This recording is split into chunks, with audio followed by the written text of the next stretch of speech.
Lusot na sa House Committee on Justice ang panukalang nagbabalik sa death penalty. Sa susunod na linggo ay posibleng dalhin na ito sa plenaryo. Balitang hatid ni Tina Panganiban Perez.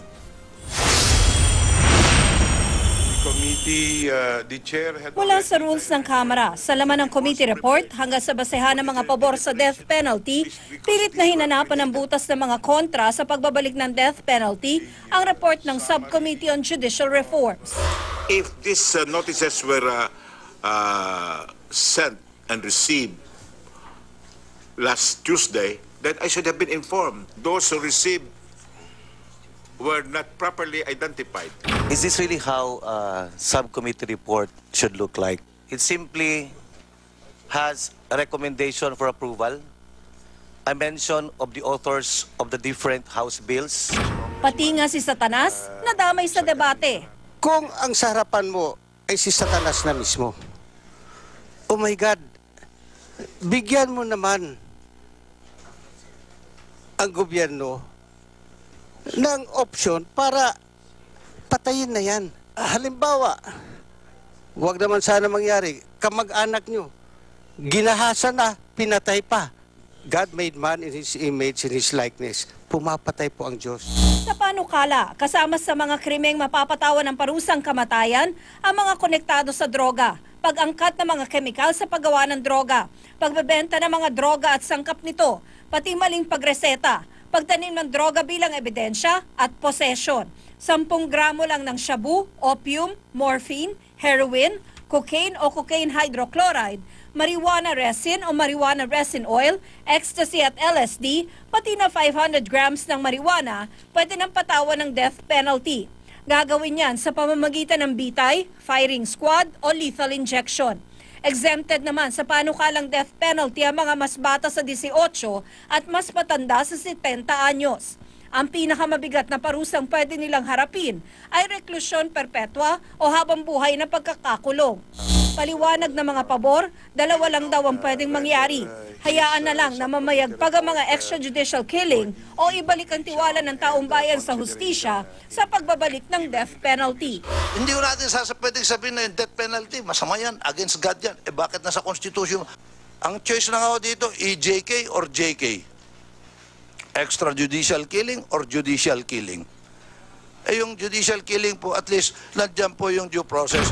Pero matapos ang ilang oras ng debate, lumusot na sa House Committee on Justice ang panukalang nagbabalik sa death penalty. With 12 votes in favor, 6 against, and 1 abstention,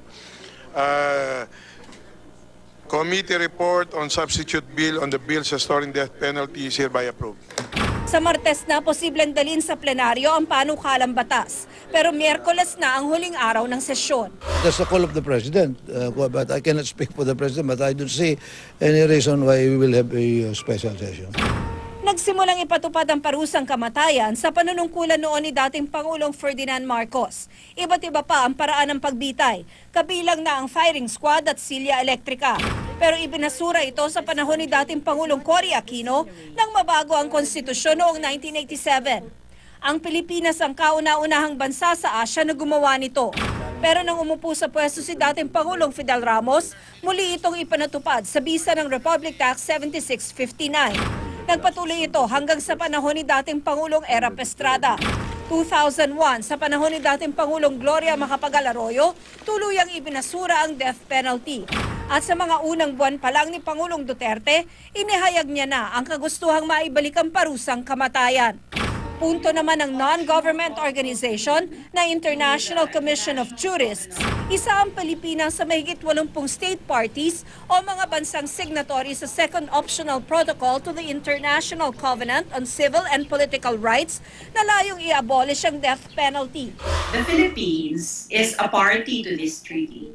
We became a party to this treaty in 2007. And under this treaty, the Philippines basically promised that we will not execute anyone within our jurisdiction. If the Philippines brings back the death penalty and starts executing people, we will be the very first country to have violated our obligations under this treaty. Giit nila, hindi naging epektibo sa pagpapababa ng krimen ang pagpapatupad ng death penalty. The Philippines also had death penalty before, but you will see there are statistics available saying that the crime rate never decreased during that time. What is surely a mechanism that will deter crime would be a more efficient and effective police force and a justice system that people can trust. Tina Panganiban Perez, GMA News.